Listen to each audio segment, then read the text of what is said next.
Okay, तो हम कहाँ पे थे? अच्छा, मैं आपको आगे का सिर्फ इंट्रोडक्शन दिखा रहा था। मुझे नहीं पता है कहाँ पे रुक गया था, बट एक मिनट रुकिए। मेरी स्क्रीन विजिबल है? अभी नहीं है सर।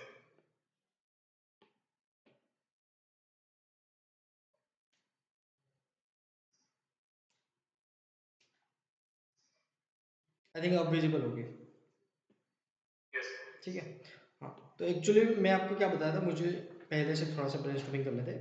3 घंटे हैं आपके पास में, इसमें 3 ऐसे लिखने हैं। तो पर हावर आपको एक ऐसे का टाइम मिलेगा। उस एक हावर को आपको कैसे डिवाइड करना है? 10 मिनट ब्रेनस्टॉर्मिंग और 50 मिनट राइटिंग। ठीक है। अब आपको एडवांटेज क्या रहेगा यहाँ पे? फॉर एग्जांपल उसने स्पेसिफिकली आपको टॉपिक बता दिए हैं, तो उस टॉपिक, लेट्स सपोज ये लिटरेचर एंड कल्चर है, तो उसके बारे में आप बिफोर एंड बहुत ही एक अच्छा सा इंट्रोडक्शन, कंक्लूजन, ये सब चीजें बिफोर एंड प्रिपेयर कर सकते हो। अब लेट्स सपोज कोई एक टॉपिक है, उसके बारे में आपको कोई टॉपिक प्रिपेयर करना है, तो क्या क्या चीज आपको प्रिपेयर करनी पड़ेगी? फॉर एग्जांपल मैं यहाँ पे ब्रीफली आपको बताऊं, तो uh you need one good introduction.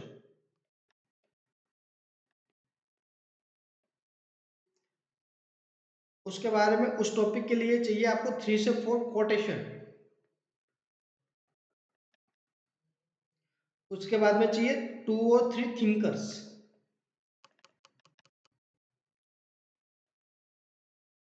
उसके बाद में जो आपके पास में ओवरऑल जीएस का नॉलेज है उस टॉपिक के बारे में। फॉर एग्जांपल डिप्लोमेसी पे टॉपिक क्वेश्चन आ गया, तो सॉफ्ट पावर डिप्लोमेसी क्या होती है, हार्ड पावर डिप्लोमेसी क्या होती है। अभी जो इंडिया अभी अडोप्ट कर रहा है उसको बोलते हैं स्मार्ट पावर डिप्लोमेसी। तो वो चीज क्या होती है, उसके क्या क्या कंपोनेंट है, ये सब चीजें हो गया जीएस का नॉलेज। ठीक है, तो ऐसे कोई आपको अलग से तैयार नहीं करना है, जो जीएस के लिए आप चीजें पढ़ोगे वही की वही चीजें यूज होगी। ठीक है। एक चाहिए आपको कंक्लूजन, और इफ आप प्रिपेयर कर पाओ पोएम्स, तो दैट विल बी एक्सलेंट। उसके बाद में एडिशनली चाहिए कुछ फैक्ट्स हैं, फिगर्स हैं और एग्जांपल्स हैं।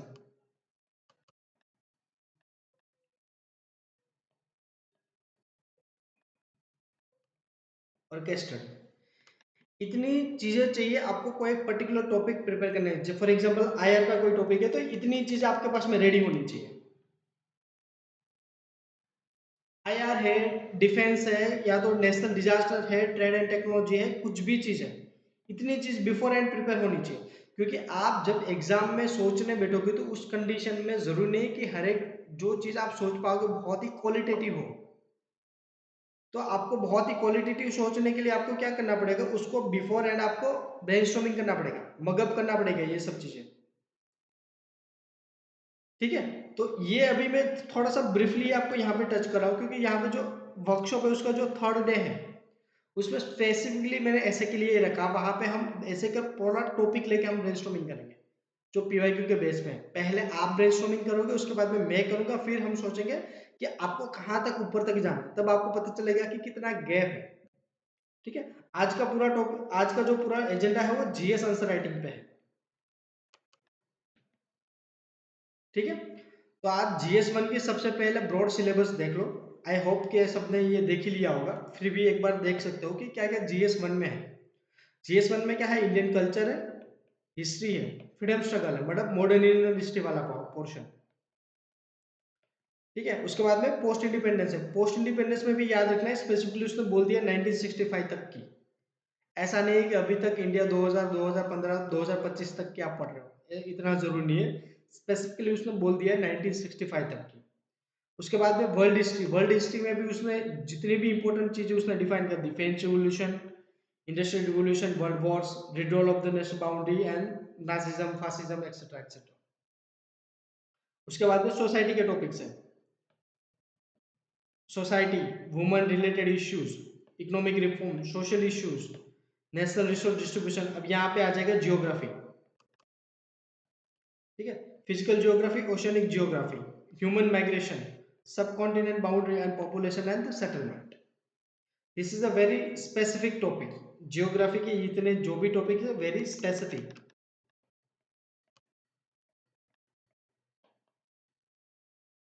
ठीक है। उसके बाद में GS2 है। GS2 में कौन कौन सी चीज आएगी?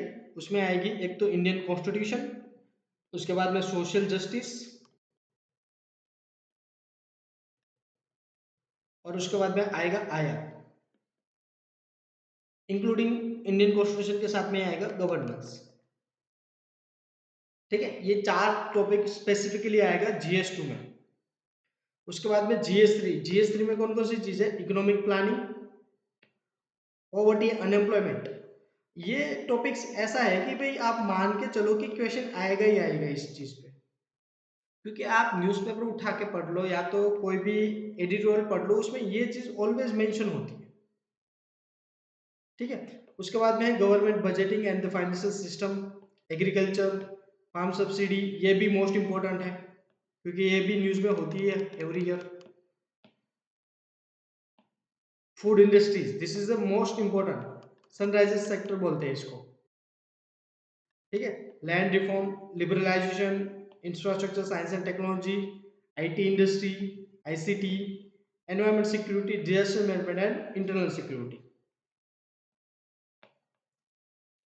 ठीक है, दिस इज द GS3। तो GS3 में स्पेसिफिकली बात करेंगे तो कौन कौन सी चीज है? एनवायरमेंट है, इकोनॉमी है, एग्रीकल्चर है,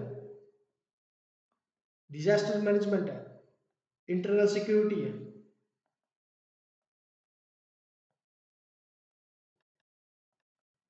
एंड साइंस एंड टेक है। ठीक है। नेक्स्ट चलेंगे एथिक्स। एथिक्स में स्पेसिफिकली है, आई थिंक आई होप कि ये सब आप पहली बार पढ़ रहे होगे, क्योंकि यहाँ तक GS 1 2 3 तो मोरलेस हर किसी ने पढ़ा होगा, लेकिन एथिक्स ऐसी चीज है कि जो शायद आपने ना पढ़ी हो, तो एथिक्स बहुत ही अच्छे से समझना जरूरी है ना। एथिक्स मगअप करके नहीं पता चलेगा, एथिक्स सबसे ज्यादा है अंडरस्टैंडिंग की चीज है, क्योंकि एथिक्स में डायरेक्ट क्वेश्चन नहीं आएंगे, इनडायरेक्ट क्वेश्चन आएंगे। वो चेक करेंगे आपने कितनी कंसेप्चुअल क्लैरिटी है, और इनकेस यहाँ पे केस स्टडीज आ गई तो उस कंडीशन में आपको एथिक्स की अंडरस्टैंडिंग होना बहुत ही जरूरी है, अलग अलग एस्पेक्ट। ठीक है, तो उसमें एथिक्स है, उसके बाद में एटीट्यूड है, एप्टीट्यूड है, उसके काफी सारे वैल्यूज है सिविल सर्विस की, emotional intelligence, moral thinkers, ethics in public administration and probity in the governance, and then case study है। ठीक है। उसके बाद में paper 5 specifically for the UP की freedom struggle, UP history, geography, political system, public service, etcetera etcetera, education system. उसके बाद में NGO, टूरिज्म, और 7 टॉपिक है जो है स्पेसिफिकली यूपी की इकोनॉमी के बारे में। ठीक है, तो आई होप कि ये ब्रॉड सिलेबस आपको पता होगा। अब आंसर कैसे लिखना है यहाँ पे हम स्टार्ट करते हैं कि भाई कोई एक अच्छा आंसर होता है वो कैसे बिल्डअप होता है, और आप लेट सपोज अभी आपने अभी तक आंसर राइटिंग नहीं की है, तो आप कैसे अपने आंसर राइटिंग का जो टेम्पो है वो बिल्डअप कर सकते हो। क्योंकि पहले दिन आप आंसर लिखोगे ना तो फिर आपको लगेगा कि भाई जो दूसरे टॉपर्स आंसर लिख रहे हैं उससे मेरा आंसर फार फार फार बहुत ही इंफीरियर है।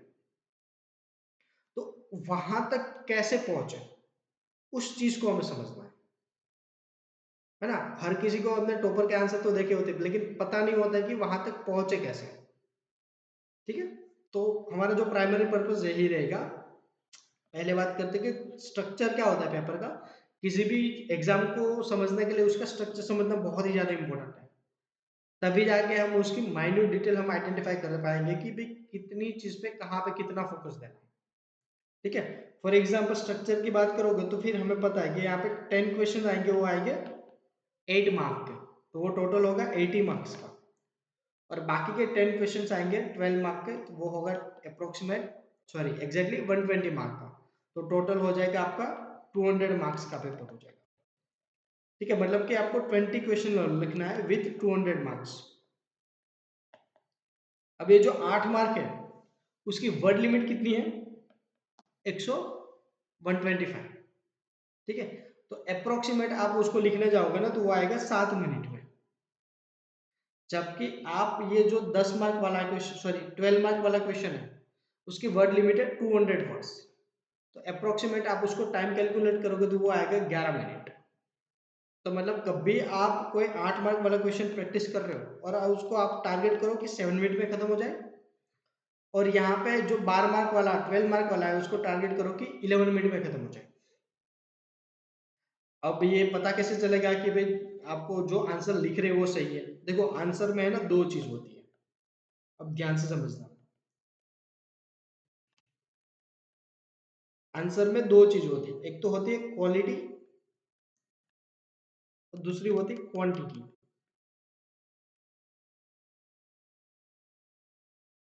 ठीक है, क्वांटिटी या तो उसको लिख दो टाइम। क्वालिटी मतलब क्या हुआ कि फॉर एग्जांपल कोई आप आंसर लिख रहे हो तो कितना क्वालिटी वाला आपने आंसर लिखा है। फॉर एग्जांपल मैं अभी आपको क्वेश्चन को एक दे दूं कि for example Indus valley civilisation के कैरेक्टरिस्टिक्स पे क्वेश्चन लिखना है, तो आप भी 200 वर्ड में आंसर लिख दोगे, आपका बगल वाला भी लिख देगा और कोई टॉपर भी लिख देगा। लेकिन जो टॉपर होगा ना उसकी क्वालिटी ऑफ आंसर सही होगा, मतलब उसने भी 2 पेजेस लिखे होंगे, आपने भी 2 पेजेस लिखे हो और टॉपर वाला भी 2 पेजेस लिख के जाए। लेकिन जो क्वालिटी की बात आएगी, एग्जाम्पल की बात आएगी, जिस तरीके से उसने प्रेजेंटेशन से लिखा होगा, मतलब जो बॉडी का स्ट्रक्चर उसने बनाया होगा, जो इंट्रोडक्शन कंक्लूजन लिखा होगा, ठीक है, वो सब चीजें फार फार बेटर होगी जो हम लिख रहे होंगे। तो इसका मतलब क्या हो कि जो वो आंसर लिख रहा है उसकी क्वालिटी सबसे बेस्ट है। ठीक है, तो ये सब चीजें क्वालिटी, तो क्वालिटी में कौन कौन सी चीज आएगी? एक तो हो गया structure, structure of the answer.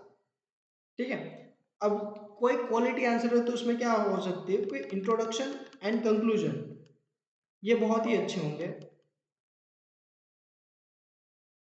उसके बाद में क्या होगा, वहां पे एग्जाम्पल्स बहुत ही अच्छे होंगे। उसके बाद में जो चीज डिमांड ऑफ द क्वेश्चन है वो फुलफिल की गई होगी। तो ये चीज आएगी क्वालिटी में। ठीक है, और दूसरी चीज आती है क्वांटिटी। क्वांटिटी मतलब टाइम, मतलब फॉर एग्जांपल 8 मार्क वाला है तो you have to finish within the 7 minute, और फॉर एग्जांपल और 10 मिनट 10 सॉरी 12 मार्क वाला है तो उसको आप फिनिश करोगे अप्रोक्सीमेट 11 मिनट। ठीक है, तो ये टाइम में है। ठीक है, तो आपको टाइम में भी लाना है। अब आप पहले दिन आप सोचोगे कि पहले क्वालिटी पे फोकस करें या क्वांटिटी पे फोकस करें, मतलब टाइम पे करें। तो मैं पहले क्या करता था, फॉर एग्जांपल मैं अपनी आंसर राइटिंग की आपको बताऊं कि भाई कैसे आंसर राइटिंग आप आइडियली स्टार्ट कर सकते हो। पहले क्या करो, फॉर एग्जांपल पहले दिन पे जब आंसर लिखते हो ना, फर्स्ट डे पे, तब एक first answer, only one answer ही लिखो। लेकिन उस आंसर में आप क्या करो, आप फॉर एग्जांपल टाइम को भूल जाओ, बिल्कुल टाइम को भूल जाइए। आपको बहुत ही अच्छे से, मतलब जितना आप अच्छा लिख सकते हो उससे बेटर बेस्ट लिख ही नहीं सकते हो, उस कंडीशन में आपको आंसर लिखना है। आधा घंटा लेना है ले लो, 45 मिनट तक भी लेनी है ले लो, कोई दिक्कत नहीं। लेकिन पहला आंसर आपका बहुत ही अच्छा होना चाहिए। ठीक है, तो मतलब कि पहले जब आप ट्राई करते हो ना तो आपको लानी है क्वालिटी।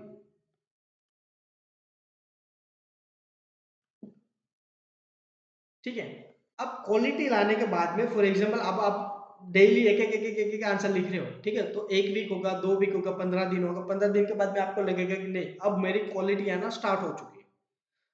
उस कंडीशन में उस टाइम के बाद में आपको फोकस करना है क्वांटिटी पे, मतलब के टाइम पे। कि ट्राई करो कि अब जो आप पहले 30 मिनट लेते थे एक आंसर लिखने के लिए, अब वो कम होकर 25 हो जाए, कम करके 20 हो जाए, कम करके 15 हो जाए, कम करके 12 हो जाए, कम करके 9 हो जाए, और कम करके 8 हो जाए, और कम करके 7 हो जाए। ये डेली इंप्रूवमेंट होगा, डेली ग्रेजुअल इंप्रूवमेंट होगा। ठीक है, अब जब फॉर एग्जांपल आप डेली एक आंसर लिख रहे हो, उसको दोनों क्वालिटी में भी आ गया, क्वांटिटी में भी आ गया, उस कंडीशन के बाद में क्या जाना है, आप जाना है दो आंसर पे।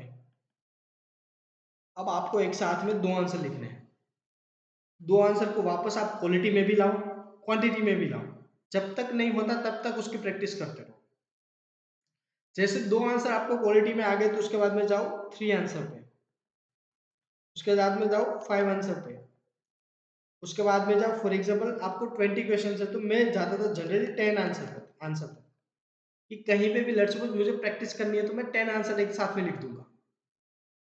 ठीक है, अब जब मुझे लगा अब डेली 20 20 आंसर लिखना थोड़ा सा इम्पॉसिबल इसलिए होगा कि फॉर एग्जांपल वो 3 घंटे टाइम ले जाएगा, 3 घंटे लोगे, उसके बाद में आप खुद इवैल्यूएट करोगे तो डेली 4 साढ़े 4 घंटे वैसे आपका टाइम वेस्ट हो जाएगा सिर्फ आंसर राइटिंग में। That is not the best strategy. तो बेटर क्या रहेगा कि जब आप 20 आंसर लिखने की बात आए ना, उसको लोगों वीकेंड पे,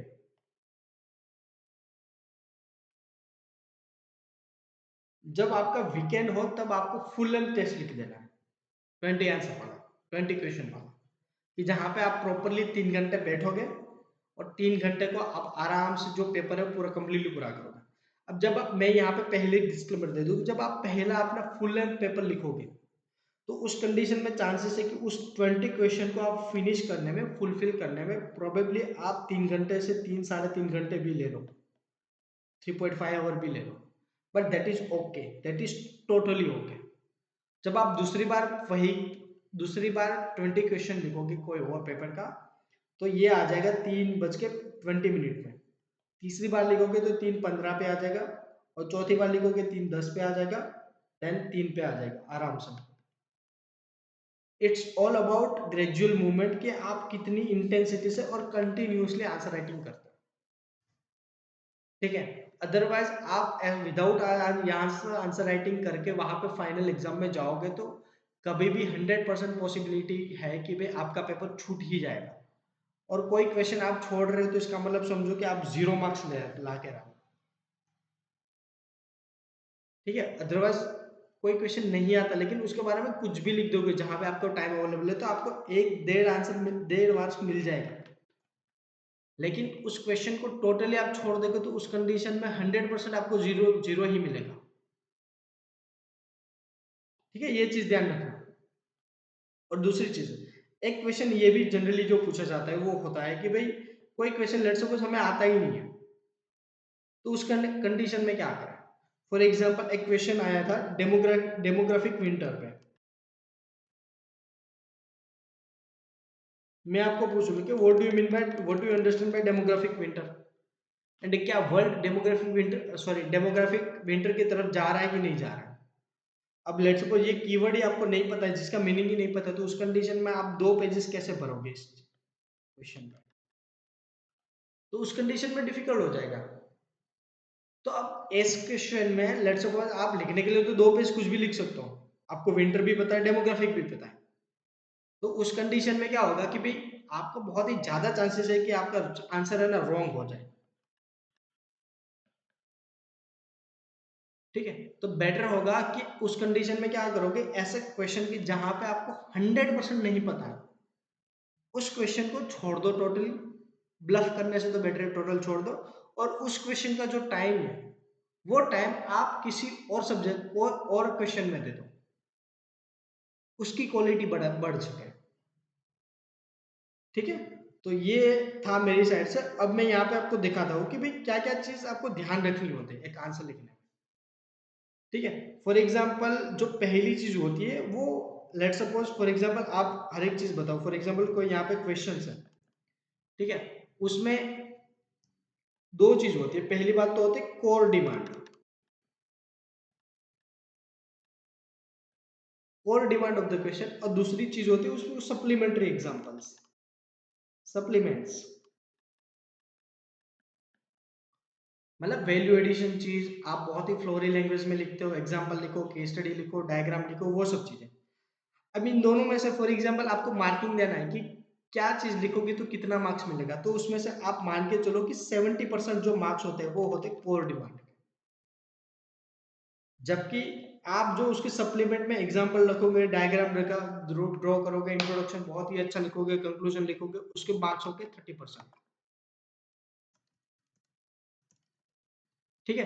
तो ऑलवेज आपको सबसे ज्यादा किस चीज पे फोकस करना है, core demand of the question, ठीक है।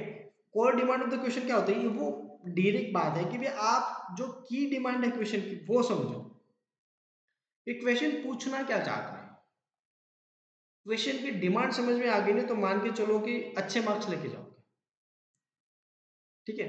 फॉर एग्जाम्पल यहाँ पर क्वेश्चन है, ये यूपीपीसीसी पीसीएस का, ये soil profile play an important role in agriculture, do you agree, ठीक है। कृषि में मृदा प्रोफाइल एक महत्वपूर्ण भूमिका निभाता है, क्या आप इस चीज से सहमत हो, ठीक। अब यहाँ पे आपको 2-3 कीवर्ड मिलेगा। फॉर एग्जांपल यहाँ पे एक मिलेगा सॉइल प्रोफाइल, दूसरा है रोल इन एग्रीकल्चर एंड तीसरा है डू यू एग्री। तो ये क्वेश्चन कभी सॉइल प्रोफाइल पे पूरा नहीं है, ना रोल इन एग्रीकल्चर पे है, ठीक है।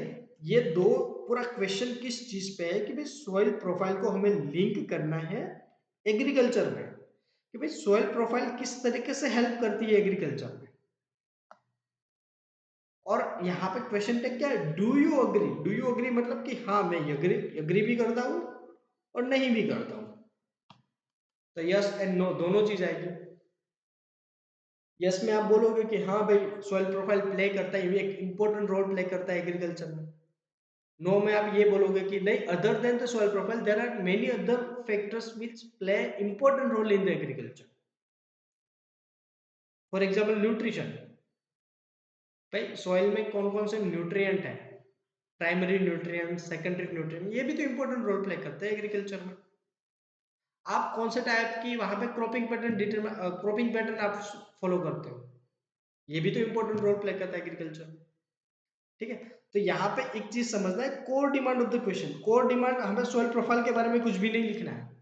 अदरवाइज आपने सॉइल प्रोफाइल आपने ज्योग्राफी में पढ़ा होगा कि क्या क्या चीज होती है, ओ लेयर होता है, उसके बाद में ABCD लेयर होता है, देन रॉक लेयर हो जाता है, उसके बारे में नहीं लिखना है question. It's not about the soil profile, question है सॉइल प्रोफाइल, उसको लिंक करना है एग्रीकल्चर के साथ में। For example soil profile agriculture में कैसे रूल करता है, फॉर एग्जांपल बहुत ही क्रम्ब स्ट्रक्चर होगा सॉइल का, तो उस कंडीशन में उस सॉइल की जो वाटर रिटेंशन कैपेसिटी होती है वो बहुत ही हाई होती है। फॉर एग्जांपल ब्लैक सॉइल, ठीक है। दूसरी चीज फॉर एग्जांपल सैंडी सॉइल है, तो उस कंडीशन में वहां पे एरेशन मूवमेंट है वो बहुत ही ज्यादा होगी, एयर बहुत ही इजीली वहां से पास हो जाएगी, तो वहां पे जो ऑर्गेनिक मैटर होगा उसको सबसे फास्ट डिकम्पोजिशन हो जाएगा। तीसरी चीज soil profile let's suppose shallow है, तो उस कंडीशन में जो लीचिंग एंड कैपिलरी एक्शन है वो बहुत ही स्ट्रांग होगा। लीचिंग एक्शन मतलब कि न्यूट्रिएंट का नीचे जाना, कैपिलरी एक्शन मतलब कि वाटर और न्यूट्रिएंट का ऊपर आना, ठीक है। तो ये जो दो मूवमेंट है, this is play important role in determining the productivity of agriculture, और ये डिटरमाइन करता है सॉइल प्रोफाइल के बेस पर। उसके बाद में पेनिट्रेशन ऑफ द रूट्स, आप वहां पे कोई एग्रीकल्चर क्रॉप ग्रो कर रहे हो, ठीक है, तो उस क्रॉप को पानी पानी पानी के लिए उसकी जो रूट होती है वो नीचे तक, जड़े उसके नीचे तक जाना जरूरी है। वो नीचे कितने डेप्थ तक जाएगी वो कौन डिटरमाइन करेगा, सॉइल प्रोफाइल। लेट सपोज वहां पे कोई हार्ड रॉक है, तो उस कंडीशन में उसकी जो रूट है वो नीचे तक नहीं जा पाएगी। लेकिन वहां पे लेट सपोज सॉइल सॉफ्ट है, तो उस कंडीशन में जो वहां पे जो रूट होगा बहुत ही नीचे तक जाएगा। तो उस कंडीशन में क्या होगा कि समर में भी खेती करना, एग्रीकल्चर करना पॉसिबल होगा, ठीक है। तो क्या हुआ कि भाई सॉइल प्रोफाइल ने रोल प्ले कर रही है एग्रीकल्चर में। Same condition mineralisation and the fertility of the soil पे। तो ये चीज आपको एक्सप्लेन करने की कि how the soil profile play an important role in determining the agriculture and agriculture type, ठीक है। और उसके बाद में आप सेकंड जो पार्ट होगा उसमें लिखोगे कि other than soil profile there are many other factors which play important role in the agriculture. उसके बाद में आप लिख सकते हो कि फॉर एग्जांपल वहां पर प्राइस मूवमेंट क्या है, मार्केटिंग कैपेसिटी क्या है, इंस्टीट्यूशनल फैक्टर्स कौन कौन से वहां पर प्ले करते हैं, इलेक्ट्रिसिटी क्या है, इरिगेशन फैसिलिटी क्या है, ये सब चीजें भी इंपॉर्टेंट रोल प्ले करती है एग्रीकल्चर। और उसके बाद में पूरा आपका आंसर पूरा हो जाएगा। मतलब कि यहाँ पे आपको समझना है कि core demand of the question आपको पकड़ना है। आप पूरा का पूरा आंसर लिख के आ जाओगे सॉइल प्रोफाइल के, भाई ए लेयर क्या होता है, बी लेयर क्या होता है, सी डी, उसके बाद में ओ लेयर, उसके बाद में उसके क्या क्या चैलेंजेस, सब चीजें लिख के आ जाओ। लेकिन आपको मार्क्स मिलेगा 0, क्योंकि ये चीज पूछी ही नहीं है उसने, ठीक है। तो ये चीज समझ में आ गई कि भाई मैं क्या बोलना चाहता हूँ core demand of the question से। एक बार समझ में आ गई तो मुझे बता दो।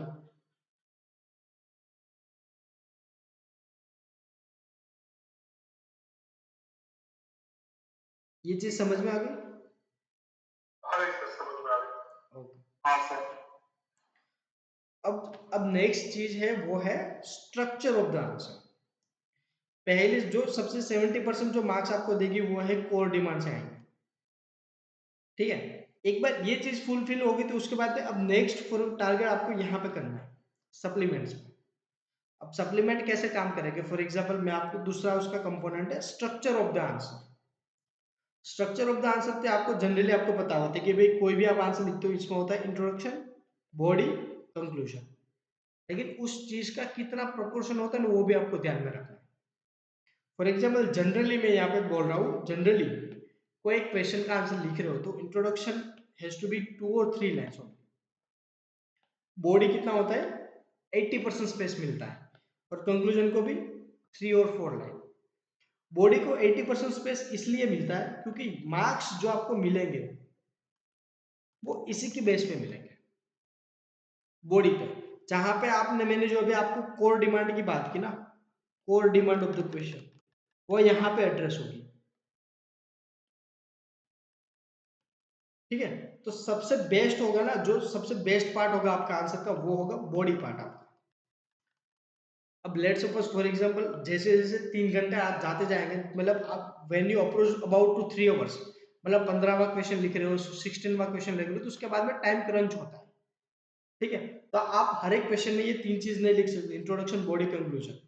तो जैसे मैं जनरली क्या करता था, जैसे मुझे कोई टाइम क्रंच हो रहा है तो उस कंडीशन में मैं सबसे पहले रिमूव करूंगा कंक्लूजन को, कि भाई मेरे पास में सपोज कि अब टाइम ही नहीं बचा है। ठीक है, तो मैं सबसे पहले रिमूव करूंगा कंक्लूजन को निकालना, मैं कंक्लूजन नहीं लिखूंगा, या तो एक ही लाइन का लिख दूंगा, बहुत ही सिंपलिस्टिक। ठीक है, लेट सपोज मेरे पास में और टाइम बच गया, और टाइम की कमी, शॉर्टेज हो रही है, तो उस कंडीशन में मैं क्या करूंगा, उसके बाद में मैं इंट्रोडक्शन को रिमूव करूंगा। ठीक है, और हर हाल में मैं ट्राई करूंगा मैं बॉडी पार्ट हर हाल में लिखूं, क्योंकि मुझे पता है कि भाई जो core demand of the question है वो बॉडी पार्ट में है, और जब तक मैं बॉडी पार्ट नहीं लिखूंगा तब तक मुझे कोई मार्क्स नहीं मिलेगा। तो मैं चाहे बहुत ही अच्छा इंट्रोडक्शन लिख दूं, बहुत ही अच्छा कंक्लूजन लिख दूं, लेकिन बॉडी पार्ट ही ना लिखूं तो उस क्वेश्चन में मुझे 0 मार्क्स मिलेंगे आउट ऑफ 10। और वही कंडीशन में मैंने सुबह इंट्रोडक्शन नहीं लिखा, कंक्लूजन नहीं लिखा, और मैंने बहुत ही अच्छे से जो core demand of the question थी उसको फुलफिल कर दी, तो शायद मुझे 5+ भी मिल सकता है आउट ऑफ 10।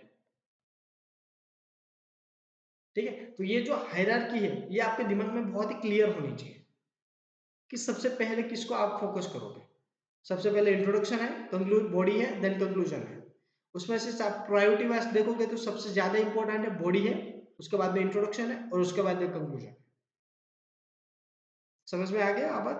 ठीक है, अब नेक्स्ट चलते हैं। फॉर एग्जांपल देखो ये क्वेश्चन है कि what kind of hindrances do regionalism create development of India. This is the question of society, Indian society.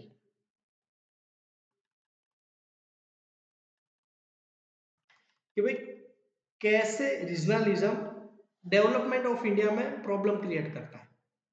ठीक है, अब 3 चीज मुझे पता है, इंट्रोडक्शन लिखना है, बॉडी लिखना है, कंक्लूजन लिखना है। अब लेट्स सपोज मुझे कोई टॉपिक प्रिपेयर करना है तो मैं कैसे करूंगा कि जैसे फॉर एग्जांपल मैं पीवाई को देखूंगा।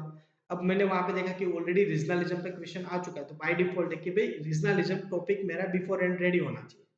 अब जब next time question let's suppose regionalism पे आएगा तो मेरे पास में इंट्रोडक्शन बहुत ही अच्छा होना चाहिए, कंक्लूजन रेडी होना चाहिए, कि ताकि उस टाइम पे मुझे लिखने के लिए सोचना ना पड़े कि मैं आंसर कैसे स्टार्ट करूं। अब फॉर एग्जांपल इंट्रोडक्शन क्या होता है कि भाई उसकी डेफिनेशन मैंने बहुत ही अच्छी से, जो फॉर्मल डेफिनेशन है उसकी मैंने रटाफाई कर ली कि भाई regionalism is keeping the attachment of the region over the national interest. मतलब कि जो मेरा लोकल रीजन है उसके साथ में मेरा जो अटैचमेंट है उसको मैं ज्यादा प्रायोरिटी दे रहा हूँ, ज्यादा अटैचमेंट दे रहा हूँ, ज्यादा एनर्जी फोकस दे रहा हूँ compare to my national interest. ठीक है, तो मैं नेशनल आइडेंटिटी को डाउनग्रेड करके जो अपनी लोकल आइडेंटिटी है उसके साथ में मैं अपने ज्यादा एसोसिएट कर रहा हूँ, तो दिस इज माय इंट्रोडक्शन। मैंने बहुत ही एक शॉर्ट डेफिनेशन जो बिफोर एंड प्रिपेयर करके रखी है, जब नेक्स्ट टाइम कोई क्वेश्चन आएगा तो मेरी डेफिनेशन यही रहेगी। ठीक है, अब सेकंड चीज क्या होती है कि भाई किस तरीके से रीजनलिज्म डेवलपमेंट में हिंडर करता है। ठीक है, तो जो आपको जितने भी पॉइंट आप लिख सकते हो उतने लिखो। जो फॉर एग्जांपल मैं जनरली मैं इतना मैं आपको बोलता हूँ कि लेट्स सपोज 8 मार्क का क्वेश्चन है, 8 मार्क वाला, तो उसमें ट्राई करो कि 8 पॉइंट लिख के आओ, और जो 12 मार्क वाला है उसमें ट्राई करो कि आप 15 पॉइंट लिख के आओ। This is the not any kind of rule, but this is a general observation कि भाई इतने पॉइंट लिखोगे तो मोरलेस आप दूसरों की कंपैरिजन में अच्छी कंपटीशन। ठीक है, तो मैं ट्राई करता हूँ, लेट्स सपोज ये 8 मार्क वाला क्वेश्चन है तो ट्राई करो कि 8 तक पॉइंट लिखो, लेकिन 7 भी लिख पाओ, 6 भी लिख जाओ तो this is a good, more than good enough. ठीक है, तो किस तरीके से रीजनलिज्म नेशनल इंटरेस्ट में हिंडर करता है, for example son of soil policy promote करता है, सेपरेटिस्ट मूवमेंट प्रमोट करता है, फॉर एग्जांपल खालिस्तान हो गया, है ना, लॉ एंड ऑर्डर इशू करता है, फॉर एग्जांपल मिथिलांचल हो गया, इकोनॉमिक डिस्पैरिटी लाता है, फॉर एग्जांपल विदर्भा रीजन हो गया और कोंकण रीजन हो गया, दोनों में काफी ज्यादा इकोनॉमिक डिस्पैरिटी है, पॉलिटिकल इंस्टेबिलिटी क्रिएट करता है ना, तेलंगाना का जो पूरा सेपरेटिस्ट मूवमेंट था, उसके बाद में ये कावेरी के लिए काफी सारे स्टेट के बीच में डिस्प्यूट है, कर्नाटका हो गया, तमिलनाडु हो गया, है ना, hindrance to the national development, ठीक है, यूनिटी का अभाव होगा। तो उस कंडीशन में क्या होगा कि हमने यहाँ पे विद एग्जांपल उसको इलुस्ट्रेट कर दिया कि किस तरीके से रीजनलिज्म से डेवलपमेंट में थ्रेट आ सकता है। अब मुझे एक कंक्लूजन भी रेडी होना चाहिए, क्योंकि वहां पे ऑन द स्पॉट में कंक्लूजन सोच चुका, तो उस कंडीशन में मुझे 99% चांसेस है कि मैं बहुत ही अच्छा कंक्लूजन नहीं सोच पाऊंगा। तो उस कंडीशन में क्या होगा कि भाई मुझे एक अच्छा कंक्लूजन बिफोर हैंड प्रिपेयर करना पड़ेगा। ठीक है, तो कंक्लूजन क्या होगा कि भाई हमें क्या करना चाहिए। अब मैंने कुछ पहले सोच रखा, फॉर एग्जाम्पल एक भारत श्रेष्ठ भारत, उसके बाद में कल्चरल एक्सचेंज प्रोग्राम, उसके बाद में power devolution under constitutional system to specify the demand of the regionalism. ये कुछ स्टेप्स है जो हम ले सकते हैं ताकि ये जो रीजनलिज्म वाली जो फीलिंग है उसको कम करके हम कल्चरल डेवलपमेंट या तो कल्चरल ब्रदरहुड हम प्रमोट कर पाए। ठीक है, तो ये मैंने बिफोर एंड सोच रखा कि जब भी कोई रीजनलिज्म वाला क्वेश्चन आएगा तो भाई मेरा कंक्लूजन इसी लाइन पे होगा मोर और लेस। ठीक है, और अदरवाइज आप ऑन द स्पॉट सोचने जाओगे तो शायद ये जितने भी चीज है या तो कीवर्ड है वो शायद आपको समझ में याद ना आए, रिकॉल ना कर पाओ। ठीक है, तो ये रेडी होना चाहिए, इंट्रोडक्शन, बॉडी और कंक्लूजन। 80% स्पेस किस में जाना चाहिए, सिर्फ और सिर्फ बॉडी को, ये तो दो तीन लाइन का ही चीज है।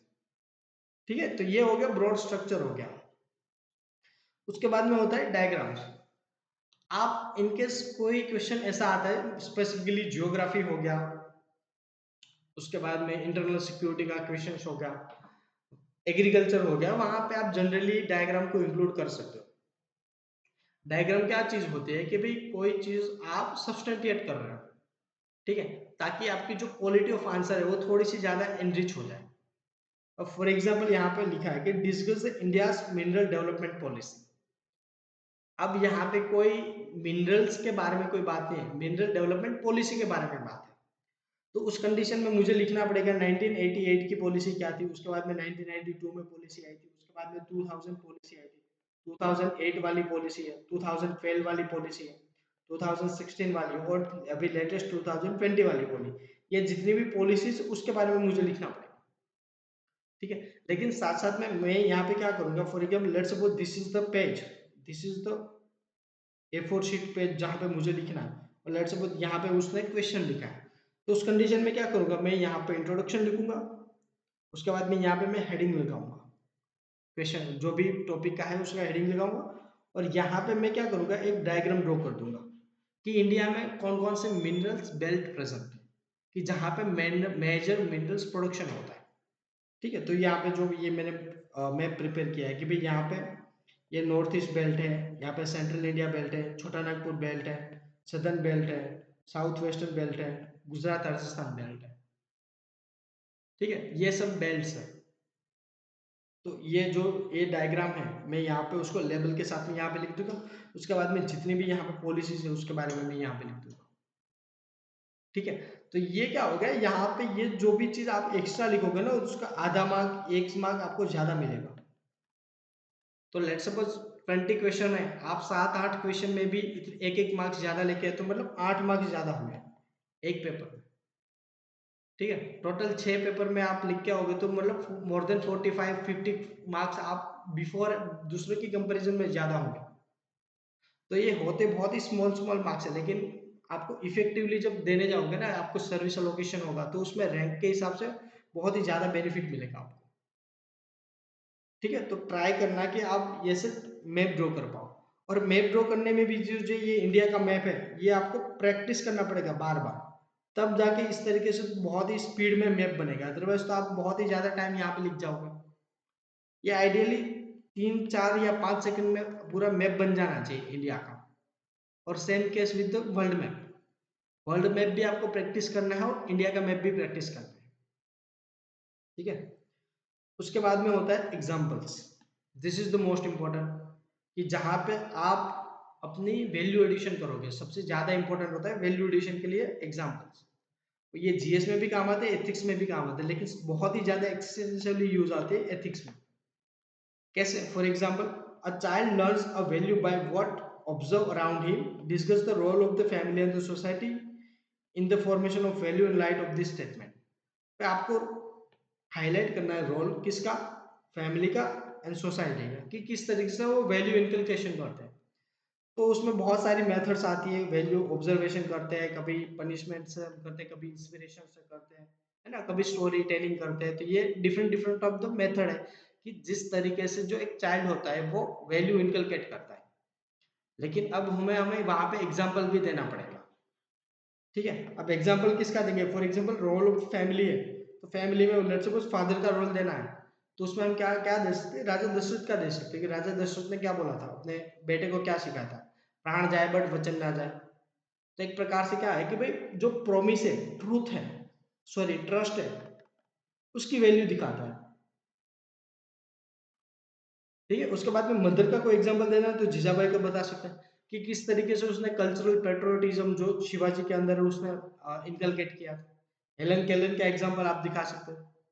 ठीक है, उसके बाद में लेट्स सपोज ब्रदर का एग्जांपल देना है तो लॉर्ड रामा एंड लक्ष्मण का आप दिखा सकते हो, कि किस तरीके से उसने जो अपना ब्रदरहुड था, जो भाई के प्रति अपनी ड्यूटी थी, वो मतलब जो वन में जाना था, ठीक है, 14 डेज का जो वनवास था, वो तो सिर्फ रामा को मिला था, लक्ष्मण को तो नहीं मिला था ना। लक्ष्मण तो उसकी जो अपनी ब्रदर की ड्यूटी था उसके लिए वो गया था साथ में।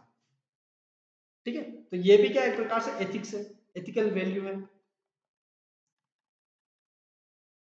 ठीक है, तो ये डिफरेंट डिफरेंट एग्जांपल आपके साथ में बिफोर एंड प्रिपेयर होनी चाहिए। और यही सेम एग्जांपल आपको यूज भी कर सकते हो आप ऐसे में, सेम के सेम एग्जांपल्स आपको वहां पे काम आ जाएंगे, आपको कोई अलग से प्रिपेयर करने की जरूरत नहीं पड़ेगी। ठीक है, तो ये था एग्जांपल के बारे में। और उसके बाद में था कीवर्ड्स, कि भाई क्वेश्चन के पीछे कौन सा कीवर्ड लिखा होता है तो आपको क्या चीज लिखनी होती है। ठीक है, तो यहाँ पे मैं ब्रीफ बता देता हूँ, कि लेट्स सपोज वहां पे डिस्कस लिखा है।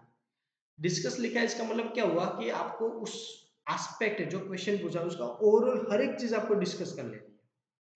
ठीक है, जब भी लेट्स सपोज कोई आपको एक टॉपिक दिया जाए, वो बोले कि आपको डिस्कस करो, तो उस चीज को कोई बाउंड्री नहीं है, आप कोई भी डायमेंशन अपने हिसाब से वहां पे ओपन कर सकते हो, मतलब it is open to interpret in any direction.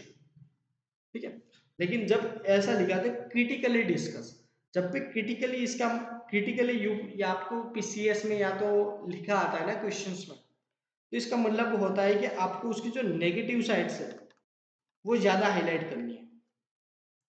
कहीं पे भी क्रिटिकली है, यहाँ पे क्रिटिकली, यहाँ पे भी है क्रिटिकली एग्जामिन, क्रिटिकली इवैल्यूएट।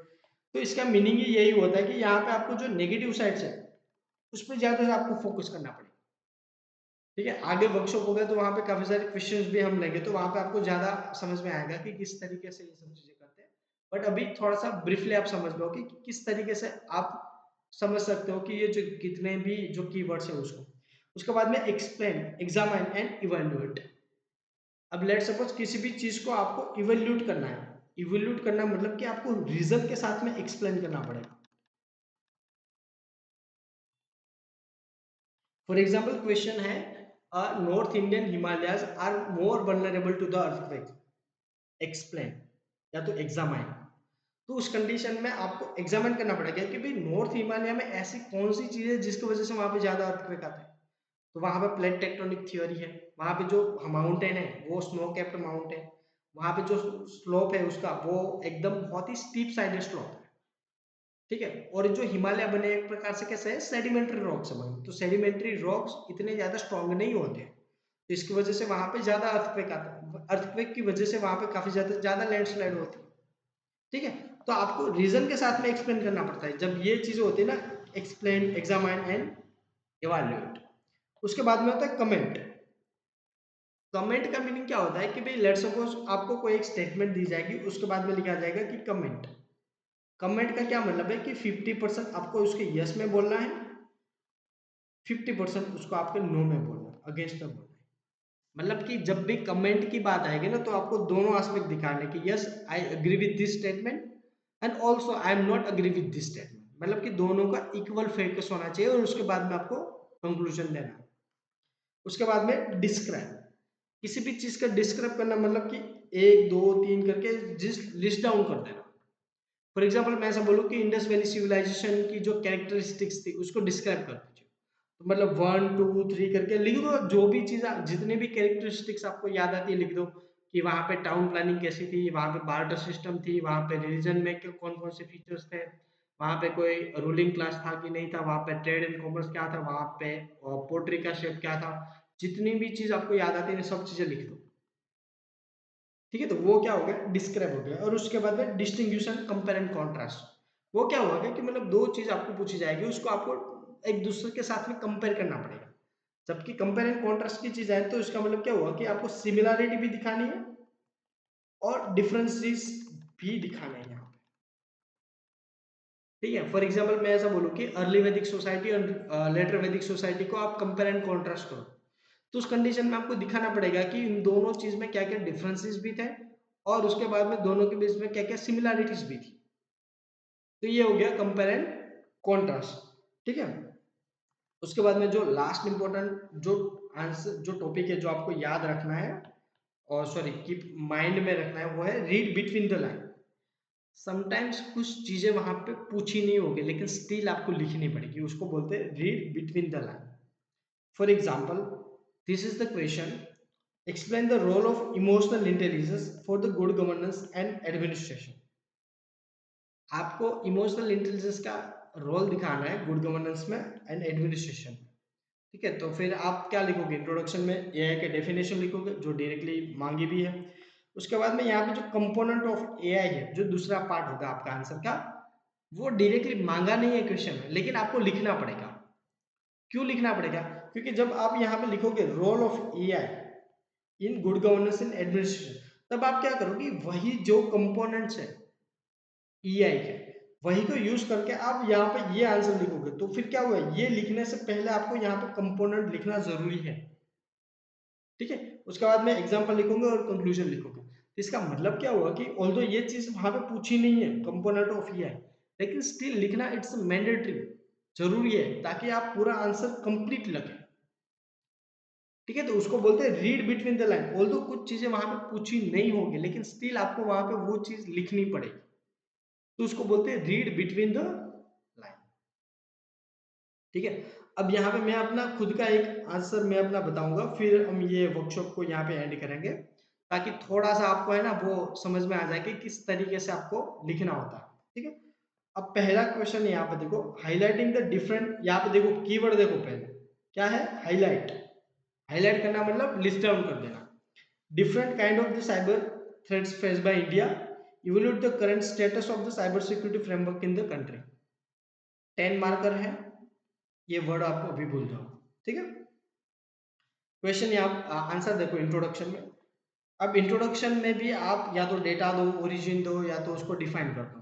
तो मैंने क्या किया, according to national cyber crime record bureau report, India witness 337% hike in the cyber attack post imposing COVID lockdown. तो मतलब मैंने यहाँ पे क्या दे दिया, यहाँ पे डेटा दे दिया विथ रिपोर्ट। रिपोर्ट कोई डेटा दो, उसके साथ में उसका सोर्स होना जरूरी है। सोर्स के बिना अदरवाइज वो चीज है ना थोड़ी सी वो ऐसी लगेगी कि फीका फीका लगेगा, आप बोल रहे हो लेकिन कुछ पता नहीं। ठीक है, उसके बाद में डायरेक्टली हिट करो जो पहली डिमांड थी, ठीक है, different kind of cyber attack. तो यहाँ पे मैंने हेडिंग लगाया different kind of cyber attack. उसके बाद में ransomware example, denial of service attack, उसके बाद में fishing, middle of the man and critical infrastructure pattern. तो जितनी भी चीज थी मैंने यहाँ पे लिस्ट डाउन कर दी, क्योंकि यहाँ पे उसने एक्सप्लेन करने के लिए मैंने बोला, सिर्फ हाईलाइट बोला था। हाईलाइट मतलब क्या हुआ, लिस्ट डाउन करना, तो मैंने लिस्ट डाउन कर दिया। उसके बाद में इंडिया का जो साइबर सिक्योरिटी फ्रेमवर्क है, करंट फ्रेमवर्क क्या है, तो भाई कुछ हमने लेजिस्लेटिव स्टेप्स ली है, कुछ हमने इंस्टीट्यूशनल स्टेप्स लिए हैं और कुछ हमने इंफ्रास्ट्रक्चरल स्टेप्स लिए हैं। तो ये मैंने यहाँ पे हाईलाइट कर दिया। और उसके बाद में यहाँ पे अभी प्रेजेंट क्या चैलेंजेस है, क्योंकि उसने स्पेसिफिकली बोला था कि चैलेंजेस क्या है इंडिया के साइबर सिक्योरिटी इंफ्रास्ट्रक्चर में। तो 1 2 3 4 करके चैलेंजेस लिख दिया। अब ये भी आपको विद टाइम ही आएगा कि कैसे कैसे लिख सकते हो। फॉर एग्जाम्पल यहाँ पे देखो मैंने इस तरीके से लिख दिया 1 2 3 करके, ठीक है। मैंने यहाँ पे ऐसे करके 1 2 3 4 करके लिख दिया। ये आप जितनी ज्यादा प्रैक्टिस करोगे ना तो ये चीज ऑटोमेटिकली डेवलपमेंट हो जाएगी। ये सीख के नहीं आएगा, मतलब देख के डायरेक्टली नहीं आएगा, ये खुद आपको प्रैक्टिस करनी पड़ेगी। और उसके बाद में एक कंक्लूजन यहाँ पे लिख दो कि भाई cyber fraud erodes hard savings and the public trust. As a result a recommendation of the Gulshan Rai committee to develop inclusive legislative framework is a need of the hour. ये मैंने कंक्लूजन कर दिया, ठीक है। तो मतलब क्या हुआ कि भाई बहुत ही टू द पॉइंट आंसर होना चाहिए, क्वेश्चन की डिमांड को भी फुलफिल करना चाहिए, दिखने में भी अच्छा होना चाहिए, ठीक है। और एकदम प्रकार से एग्जाम्पल जो भी चीज जो चाहिए वो डायरेक्टली होना चाहिए, इंट्रोडक्शन बॉडी कंक्लूजन के साथ, ठीक है। तो ये आपको आंसर, आप आगे के जितने भी आप आंसर लिखोगे तो इस तरीके से होने चाहिए, इस स्ट्रक्चर में होने चाहिए। ये जितनी भी चीज है वो आपके ध्यान में रखनी है कि भाई आपको आंसर में ये सब चीजें होनी चाहिए, ठीक है। तो आई होप कि ये आपको समझ में आ गया होगा कि आप एक अच्छा आंसर क्या होता है, क्या क्या चीज ध्यान में रखनी है, और किस तरीके से अपने जो आप आंसर है उसको बेटर फ्रेम कर सकते हो। स्पेसिफिकली जीएस आंसर की बात हो रही है, ऐसे के लिए हमने अलग से एक वर्कशॉप रखा है, ठीक है। तो ये चीज थी आज के सेशन का जो पहला जो हमारा मकसद था कि आंसर राइटिंग को कैसे स्टार्ट करें और क्या क्या चीज इंपॉर्टेंट होती है वो हमने डिस्कस कर ली, ठीक है।